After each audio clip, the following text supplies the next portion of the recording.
상호저축은행, 신협, 우체국 예금 같은 비은행 예금 취급기관, 이른바 제2금융권의 기업대출 규모가 가파르게 증가하면서 한국은행이 부실 위험 가능성을 내비쳤습니다.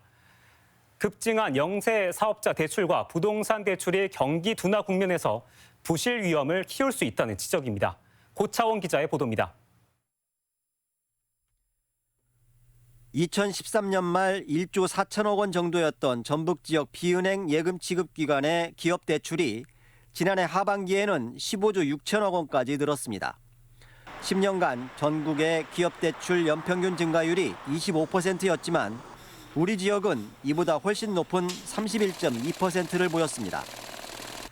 공교롭게도 정부가 가계대출 규제를 강화하면서 기업 대출이 증가한 점이 심상치 않습니다. 실제로 지난 10년 새 개인 사업자 대출이 11배나 느는 등 영세 자영업자의 자금 수요가 급증했습니다. 인구 10,000명당 점포 수가 전국 17개 시도 가운데 세 번째로 많은 점도 비은행 기업 대출 증가의 한 요인으로 추정됐습니다. 게다가 농림업 종사자 비율과 5인 미만 소규모 기업 비중이 전국적으로 높은 것도 비은행 기업 대출 증가와 무관하지 않다고 봤습니다.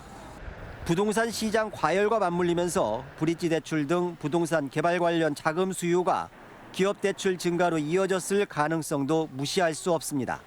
전망은 좀 둔화될 가능성을 좀 크게 보고 있고 또 부동산 경기 쪽도 그렇게 우호적으로 보고 있는 상황은 아니기 때문에 비은행 기업 대출에서 그 구성이 좀 크다는 점이 좀 더 부각되어야 할. 전북권 기업 대출 가운데 비은행 비중은 10년 새 9.3%에서 41.4%까지 증가한 반면 가계대출 비중은 70.1%에서 46.6%로 크게 낮아졌습니다. 가계대출 규제 강화가 비은행의 기업대출 증가로 이어지고 경기 침체와 맞물리면서 부실이 커지는 것 아니냐는 우려가 커지고 있습니다. MBC 뉴스 고차원입니다.